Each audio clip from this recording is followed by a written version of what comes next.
Anyways, moving on to this next player, and this is Luc De Fougerolles.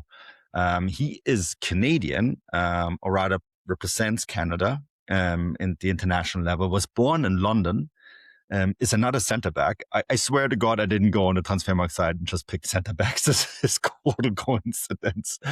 But he's another player who really used the World Cup as a stage to show what a good player he is. He's really fascinating because he played for Canada before he made a professional first team appearance on the club level. He's part of the Fulham Youth Academy, where he played pretty much most of his life. Was on loan in Belgium last year, where I think personally he made a huge step in his development. And then, of course, has now returned to Fulham. Curious to see what's going to happen there now, because the World Cup definitely showed that he can play on a big stage. He in my opinion, when Canada lost Ismail Kone, was their most influential, important player to a really horrible injury. He's one of the reasons why that team didn't collapse on itself, because what North American football still lacks is that ability with the first touch and making that measured play out of the back. And he has that obviously because he was taught to play in Europe, and he's so very tight. He can play left back, right back, both center back positions. Can also, on a pinch play in midfield.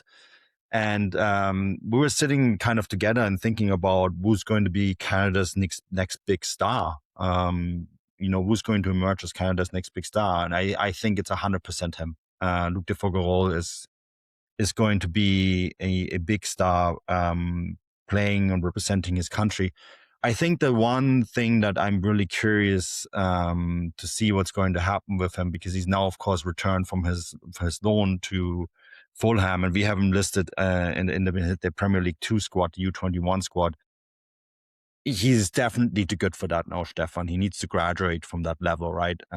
Whether that is moving to an ambitious championship team or break through with Fulham themselves, right?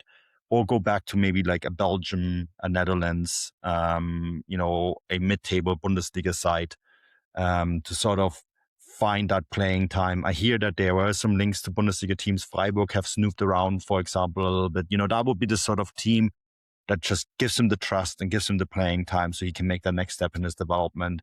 But yeah, I think the way he was just so very good and confident with the ball and represented Canada at the World Cup was hugely impressive for a 20-year-old.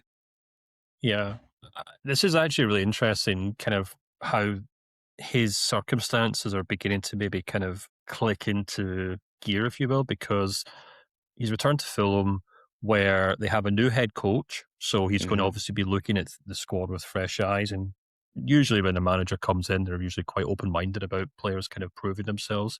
But he's also returned to a Fulham side. And as you said, he's too good for the under-21s team. And I suspect Fulham will probably be looking at their first team squad and thinking, well, if there's a position where we definitely have to strengthen this summer, it is central defence, because he sold Issa Diop to Ipswich for €10 million, and they've only got 3 central defenders on the books. That's Calvin Bassey, who's a very good player, Anderson, who's 30, and then Jorge Cuenca, who's 26. 2 decent players. Anderson's obviously been a good player for Fulham, and Bassey is a good player as well, but that's not a huge bit of cover for a centre back, especially if Arbeloa decides he wants to play with a back 3.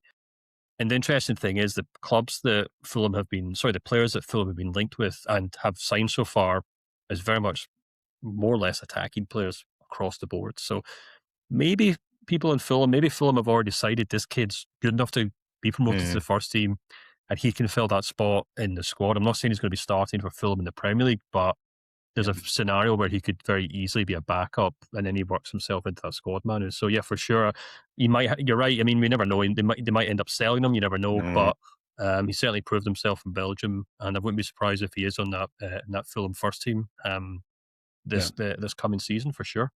I mean, you make this point quite often on various shows that we're on together. He's an academy product of this, right? So selling him would be pure profit. Yeah. Um, Well, yeah. I didn't want to be cynical and point that out, but yeah, that's usually what happens. right. So that is not, I don't want to say that's something that speaks against him, because that could work out really well for him in his career. Being sold for a tidy sum that I think might be actually more than 5 million euros already could actually work out for him quite well too. But yeah, he's definitely, I think, a player on the up and one to watch, especially like, because he's from a country where a lot of a lot of clubs have commercial interests now, right? In North America, as it continues to, as clubs and leagues want to build in North America on the back of a World Cup, having a player who plays in for one of those countries, for one of the three top nations in North America, is probably not a bad asset to have.